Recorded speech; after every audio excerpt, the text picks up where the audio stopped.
రైతులకు నిజంగానే ముఖ్యమంత్రి గారు కాంగ్రెస్ ప్రభుత్వం ఏదైనా మంచి చేసింటే సహకార సంఘాలకు ఎన్నికలు పెట్టి ఉండాలి.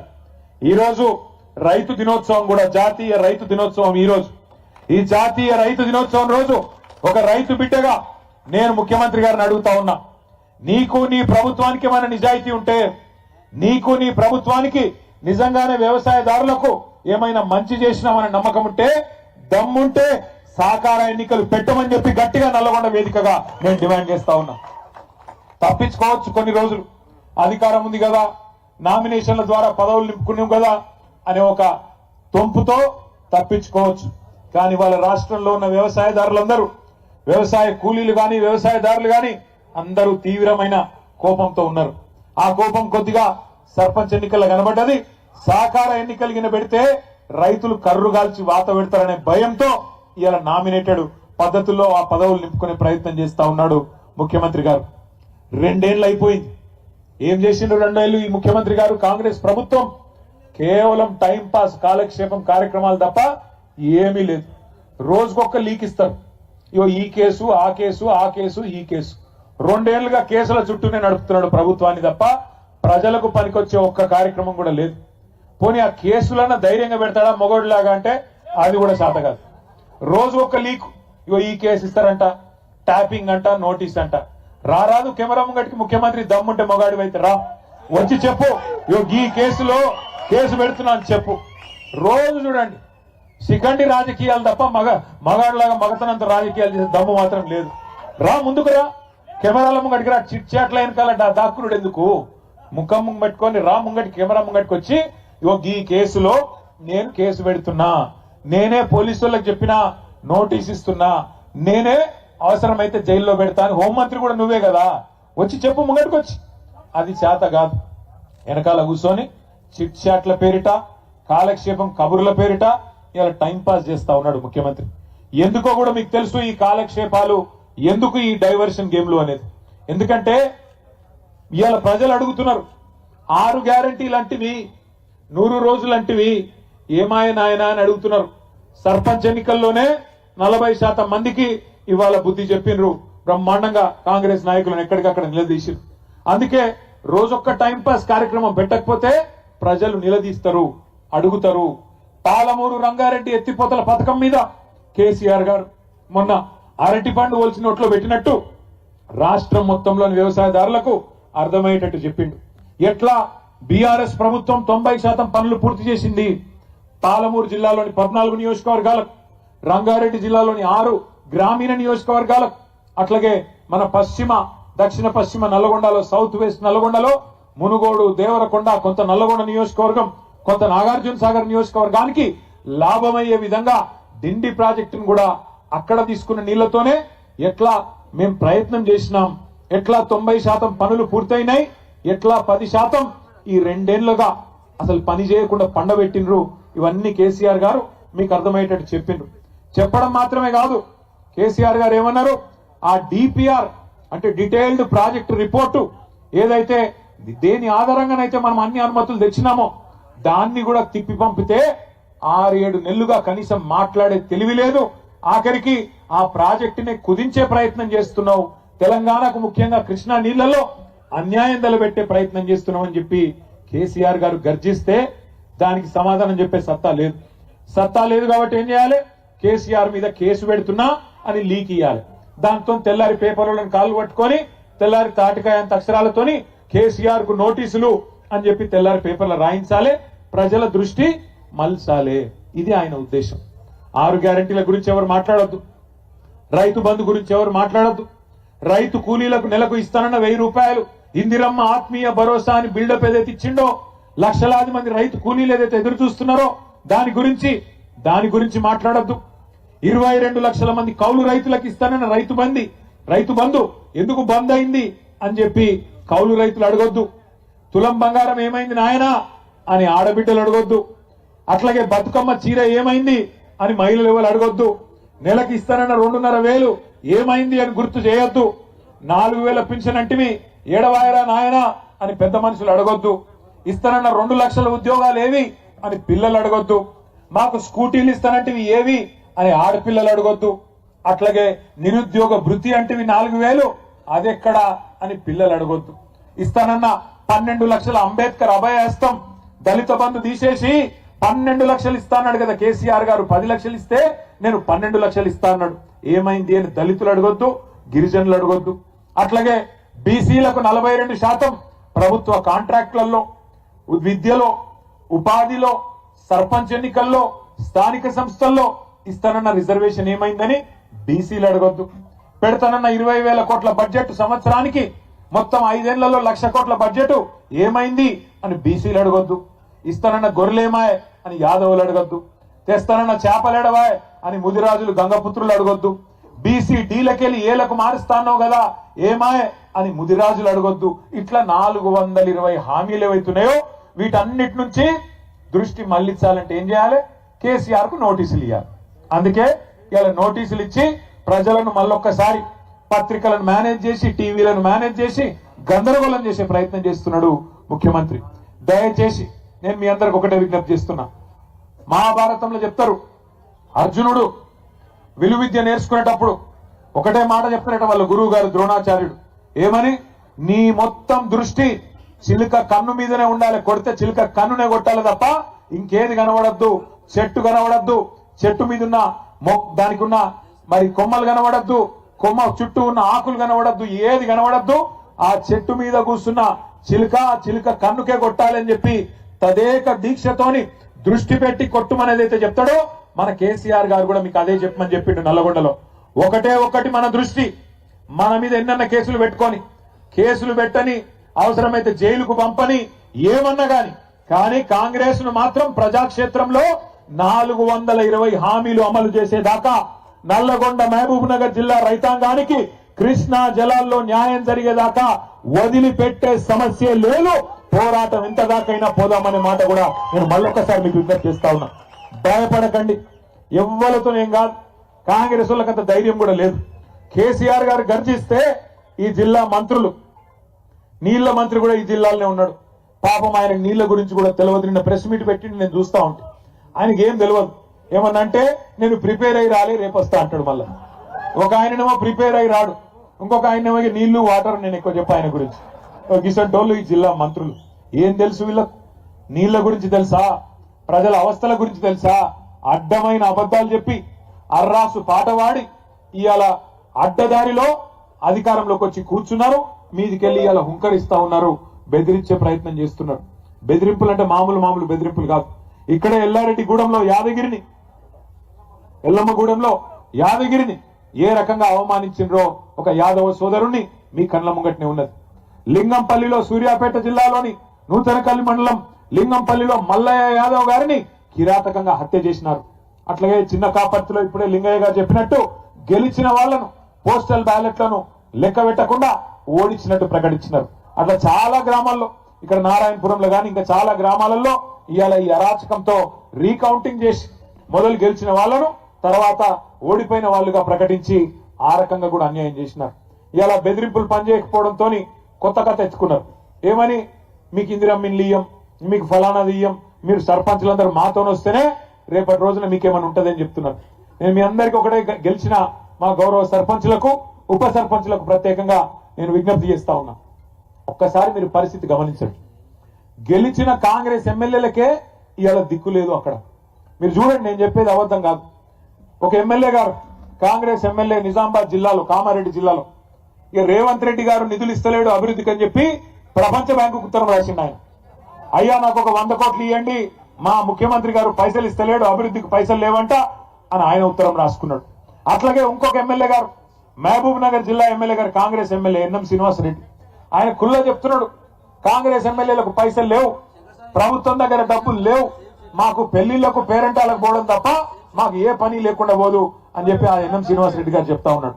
ఇది మీకు ఎందుకు చెప్తున్నా అంటే గెలిచిన ఎమ్మెల్యేల పరిస్థితి ఇట్లా ఉన్నది. వాళ్ళు అనుకుంటున్నారు కాంగ్రెస్ ఎమ్మెల్యేలు మేము అనుకుంటే సర్పంచులను ఇబ్బంది పెట్టగలుగుతామని వాళ్ళు అనుకుంటున్నారు.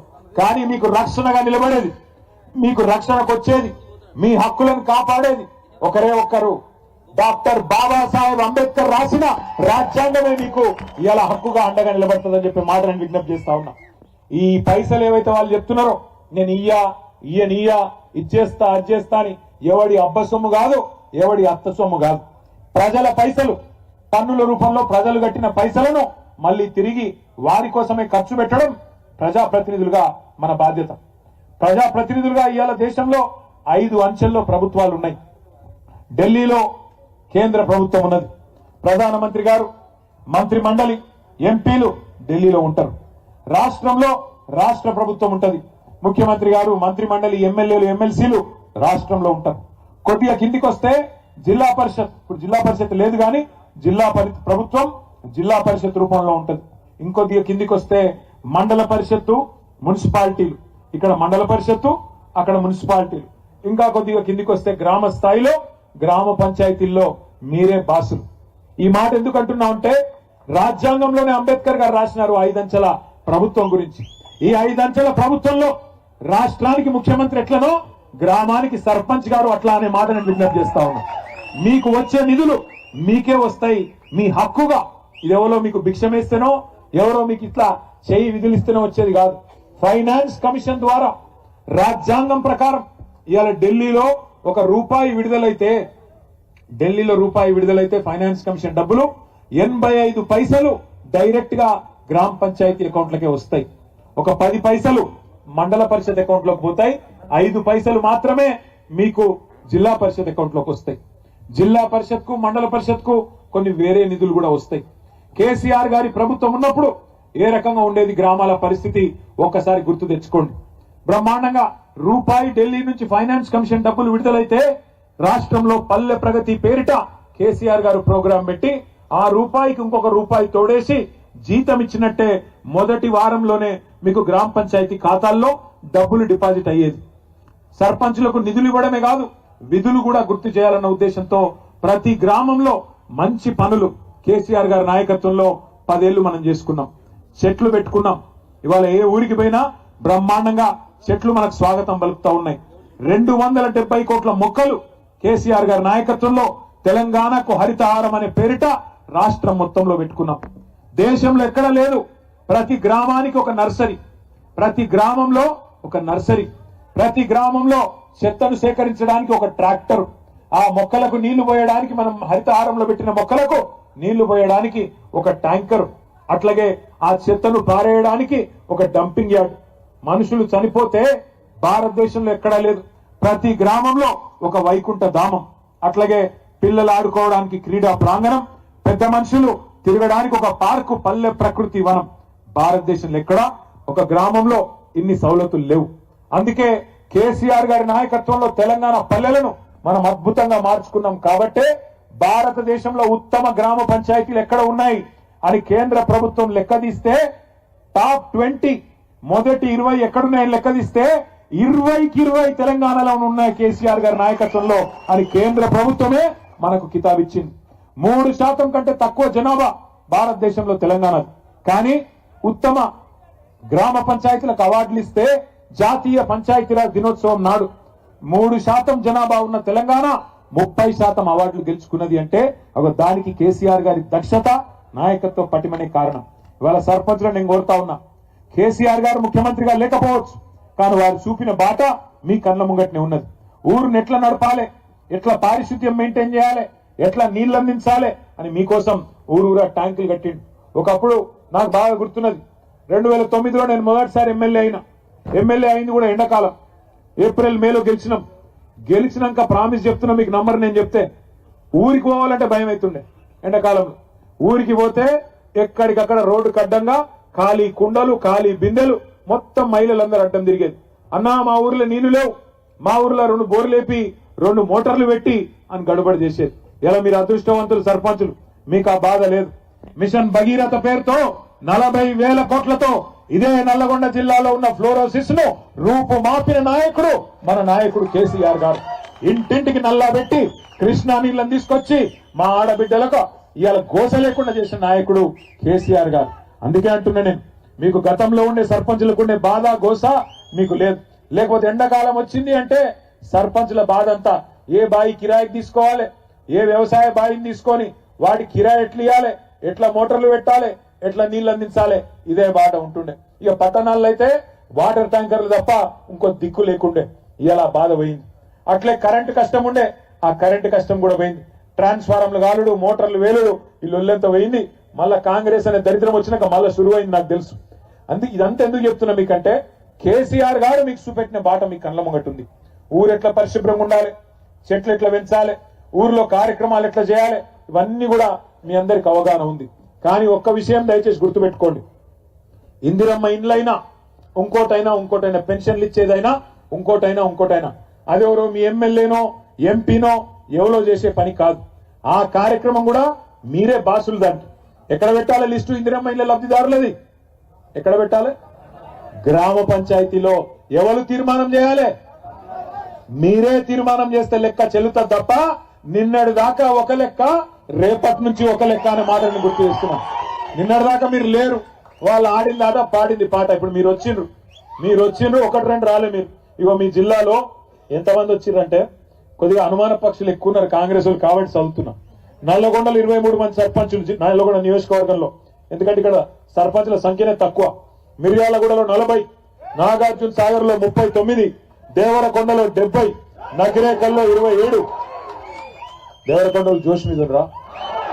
మరి తాండాలను గ్రామ పంచాయతీలు చేసిందే కేసీఆర్ గారు.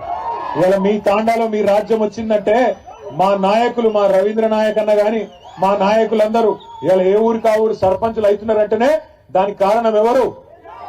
6% నుంచి 10% రిజర్వేషన్ పెంచింది ఎవరు? 3400 గిరిజన తాండాలు గూడాలు గ్రామ పంచాయతీలు చేసింది ఎవరు? అట్లాగే నకిరేకల్లో 27, మునుగోడులో అవి కలిపిన అవి కలిపితే 42, కలపకపోతే 27. ఎందుకంటే కలిపితే ఆ జిల్లా మన భువనగిరి జిల్లాలో కూడా అన్న కలిపి చెప్తున్నాడు. మొత్తం నియోజకవర్గం 42, ఈ జిల్లాలో వచ్చేటిది 27, మునుగోడులో 43, తుంగతుర్తిలో ఈ జిల్లాలోకి వచ్చేటిది 8. మొత్తం కలిపి 250 గ్రామ పంచాయతీలు ఒక్క నల్లగొండ జిల్లాలో మనం గెలుచుకున్నాం. సాధారణంగా అధికార పార్టీ ఎటుంటే గటే ఓటేస్తారు. ఎందుకు పంచాయతీ అనుకుంటారు ప్రజలు కూడా. ఎందుకంటే మళ్ళా 3 ఏళ్లు కేసీఆర్ గారు మళ్ళీ ఆ ఎలక్షన్ లో చూసుకుందాం అనుకుంటారు. కానీ ఈ ప్రభుత్వం మీద ఎంత కోపం ఉందంటే, ఈ ప్రభుత్వం మీద ఎప్పుడు ఎలక్షన్ వస్తుందా, ఎప్పుడు కర్రు కాల్చి వాత పెడదాం అన్నంత కోపంగా ఉన్నారు. ఎందుకంటే ఇటువంటి మాటలు, ఇట్లాంటి ముఖ్యమంత్రిని బహుశా ఎవరు చూసి ఉండరు. మనం కూడా చూసినాం. ఎన్టీ రామారావు గారిని చూసినాం, తర్వాత చంద్రబాబు నాయుడు గారిని చూసినాం, ఆ తర్వాత రాజశేఖర్ రెడ్డి గారు, రోషయ్య గారు, కిరణ్ కుమార్ రెడ్డి గారు, ఆ తర్వాత కేసీఆర్ గారిని, ఒక 6-7 ముఖ్యమంత్రుల్ని నేను కూడా నా కళ్ళతో చూసినా. కానీ ఇట్లాంటి ముఖ్యమంత్రిని మాత్రం నేను జీవితంలో చూడలేదు. ఏం మాటలు అవి, ఎంత వెకిలి వేషాలు. ఎవరైనా ఒకసారి ఆలోచన చేయండి. ఏమైనా ముఖ్యమంత్రి గారు 4000 రూపాయల పెన్షన్ ఏమైందంటే ఏమంటాడు? నీ గుడ్లు వీకి గోటీలు ఆడతా. మరి మా ఆడబిడ్డలు ఏమైనా 2500 అంటే నీ పేగులు తీసి మెడలు వేసుకుంటా. ఏమైందా ముఖ్యమంత్రి అమలు చేస్తలేవు 6 గ్యారంటీలు అంటే నన్ను ఢిల్లీకి పోతే చెప్పులు ఎత్తుకపోతానేమని దొంగ లెక్క చూస్తున్నారు. ఇక ఈయన మన ముఖ్యమంత్రి మన కర్మానికి. లంకె బిందెలు ఉంటాయనుకొని సెక్రటేరియట్కి వచ్చిందంట.